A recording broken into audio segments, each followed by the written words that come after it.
Olá, queridos amigos da TV Unifev, você que é de Votuporanga ou da nossa região, que recebe o nosso canal em sinal digital.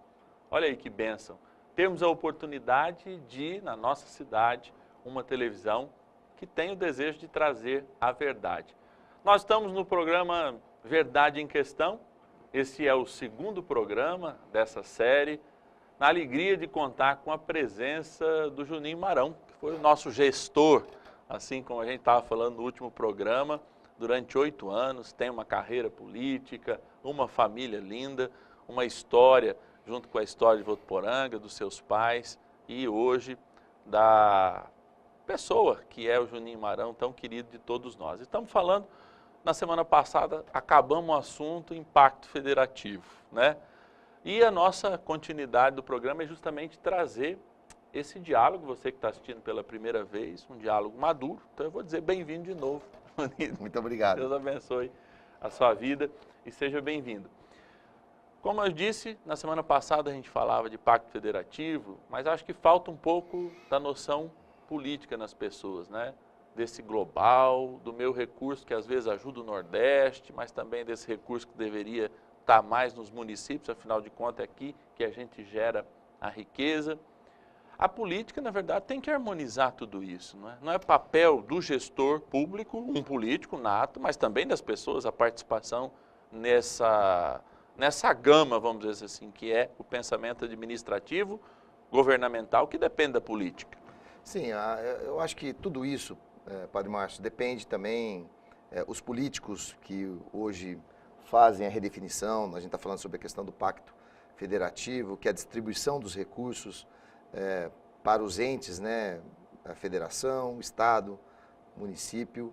É muito complicado porque quando você conversa com todos aqueles que estão candidatos, ou mesmo que vivem dentro do município, que já passaram pela prefeitura, a hora que chegam ali dentro do governo federal, como deputado, senador, ou mesmo presidente da República, muda totalmente o discurso. Muda, né? Impressionante como o Era brasileiro e tem passa um outro. pensamento individualista, e eu estou falando isso não apenas nos políticos.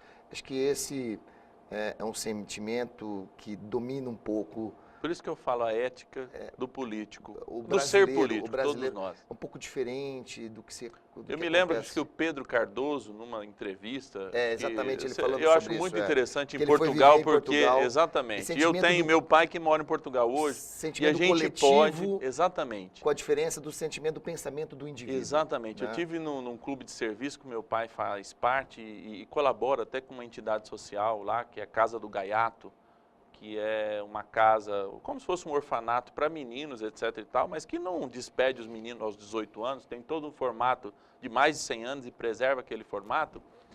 As pessoas justamente colocando em primeiro lugar, meu pai falou, não, mas olha, se tiver algum problema, etc. Não, o primeiro é ajudar as pessoas. Olha que interessante, né?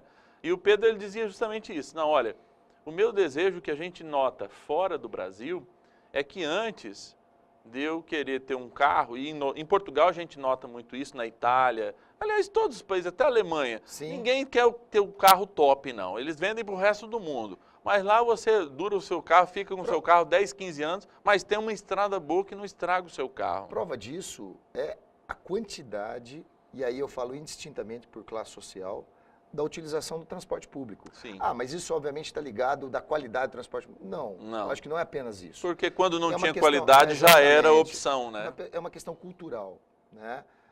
Não, eu fico notando aqui, vamos falar assim, bairristicamente. Sim. Qual é a preocupação numa internet, por exemplo, das pessoas terem um transporte de qualidade, você que viveu esses 8 anos, ou um buraco na rua? Acho que o buraco na rua é a foto e vai para o Facebook notoriamente.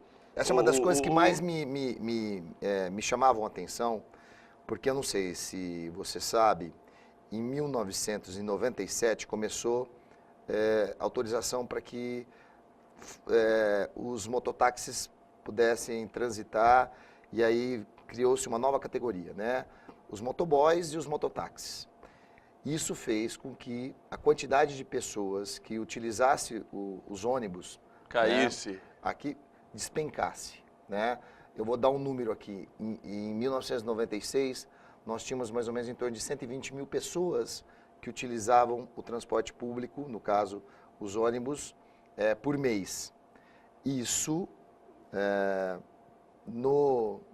por dia. 120 mil pessoas são passes de ida, do trânsito. Ida e voltando, né? sim. Uma população, nós estamos falando de mais de 20 anos, que nós tínhamos uns 15 mil habitantes a menos, né? Hoje, nós temos em torno de 60, 70 mil, pelo menos no período que eu estava ali dentro da prefeitura. Criamos um projeto muito interessante que foi o Transporte Cidadão, que foi o subsídio da passagem, né? Na época o valor da passagem era R$2, nós estávamos subsidiando R$1. Hoje, eu acho que é em torno de R$3, subsidia o cidadão paga R$2. Ao mesmo tempo, houve uma nova empresa que entrou, porque uma das maiores reclamações é a quantidade de ônibus antigos, que nós tínhamos muito velhos. Então entrou nova empresa colocando um ônibus zero, sistema de acessibilidade, uma série de coisas. E não houve um incremento da forma que nós esperávamos.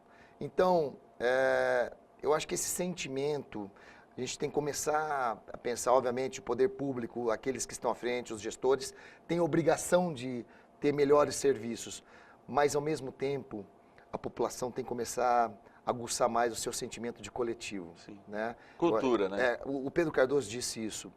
Enquanto que lá na Europa, no caso Portugal, o cidadão ele pensa em ter uma vida boa, dar um encaminhamento para o seu filho, fazer uma boa faculdade, mas não tem um grande sentimento de querer se enriquecer, Exato. sabe? Ser, como a gente brinca, né? O defunto mais rico do cemitério, mas um sentimento de ter o bem-estar. Eu acho que todos nós, no íntimo, né? Eu estou falando, nós que vivemos num regime capitalista, nós temos que entender que não adianta você, como indivíduo, estar milionário se o teu irmão, se as pessoas que te cercam estão passando fome, vivem numa situação insalubre. Você não pode viver dessa forma. Não é assim que você possa entender o sentimento de sociedade. Justamente, eu pego muito nos pés dos gestores, peguei no seu, pego no atual, justamente por conta disso, né? Eu não me conformo muitas vezes como se gere determinadas coisas para não ampliar. Claro que a gente sabe do desejo e das dificuldades de todo mundo, né? É claro que a gente é privilegiado, inclusive, que essa paz política que a gente viveu, pelo menos na sua era do Carlão, isso tem que constatar. Talvez hoje a gente não vive isso com tanta profundidade, mas a gente vai resgatar isso em breve, a gente sabe, pelo caráter, pela postura dos nossos gestores. Mas tem uma pessoa que eu sei que você quer muito bem, que eu quero muito bem também, que é um grande amigo, é um vereador licenciado da cidade, alguém filiado politicamente e que hoje ocupa a posição de procurador-geral do município, que vai falar um pouco assim do que ele entende como política e dar um viés também, é claro, que é necessário que ele dê o seu viés para que a gente possa debater e conversar aqui um pouquinho. Vamos ouvir então nosso querido Douglas Lisboa. Política, o significado do dicionário é a arte ou ciência de governar. Né? Na prática, é a gestão pública, que é feito pelos representantes eleitos pelo povo, para aplicar os direitos sociais e melhorar a qualidade de vida das pessoas. Infelizmente, hoje nós vivemos uma questão de inversão de valores, em que as prioridades dos políticos são totalmente diferentes das prioridades das necessidades do povo. Hoje os políticos, a primeira necessidade é a eleição, a segunda é a reeleição e, quiçá, as necessidades do povo não sabemos como fica. Mas a política pode mudar e transformar a vida das pessoas se tivermos bons administradores, bons gestores do dinheiro público. Para isso é preciso que tenhamos bons eleitores também, eleitores conscientes, que possam eleger pessoas que têm conhecimento, que podem fazer algo para a população. O povo tem que ter consciência de que tudo isso que os políticos fazem não é fazer por benevolência, são direito da população.